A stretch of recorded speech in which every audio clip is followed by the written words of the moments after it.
Hi, Module 5, Meeting Procedures. And this lesson is about how to draw up the agenda of a meeting. Now, in the previous lesson, we said that when you do invite people to a meeting, you will write or you will send out a notice, but attached to this notice should be the agenda. Now, when we go to concerts and we go to sports events and things like that, we like to know what's going to happen. We like to have a list of what's going to happen in during this event. It just makes it go faster, I think. Weddings, funerals, we love our funeral programs.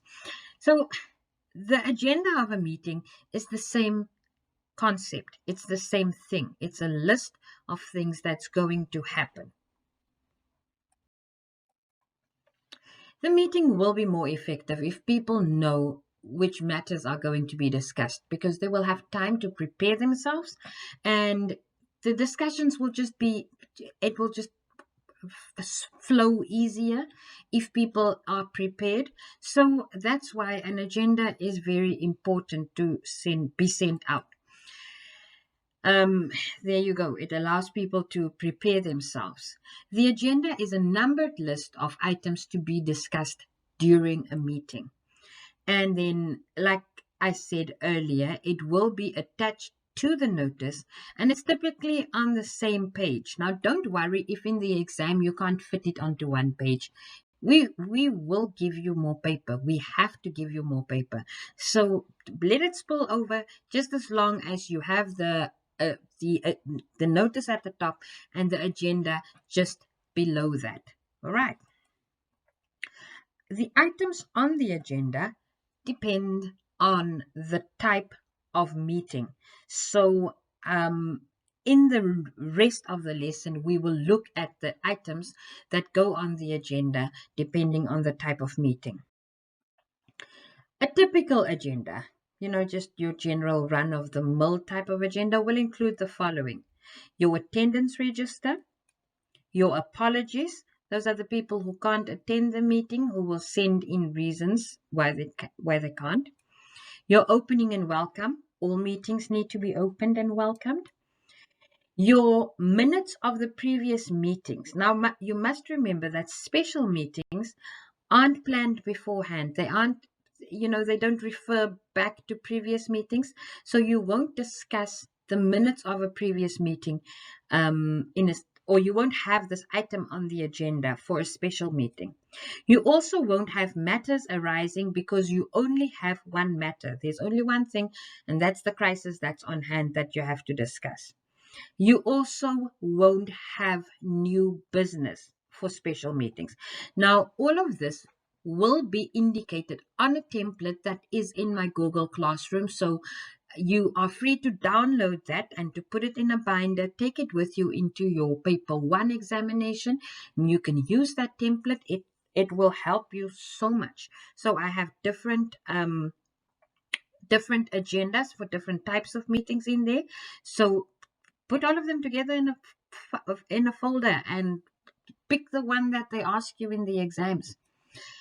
General, also, no general discussions in a special meeting. Special meetings, again, are only for one thing, and that is the crisis that you have on hand. Date of the next meeting is not for annual general meetings or AGMs, because the next meeting will only be next year. All right. And special meetings deals with a crisis, so there won't be a next meeting. And then on the agenda, you will have closure. So this one's for all meetings, because all meetings need to be closed. See, so if you put this on below your notice, there you have your question. They like to ask this in the exam, so just do print the templates and take it with you. Okay. So when you go to a special meetings, after the agenda, why am I being silly? After the opening and welcome, there will only be one item on the agenda, and that will be the reason why you have this special meeting. Okay, so nothing else will be on that agenda. There you go. For AGMs or annual general meetings, AGMs are numbered. So the first meeting where the organization was started will be your first annual general meeting.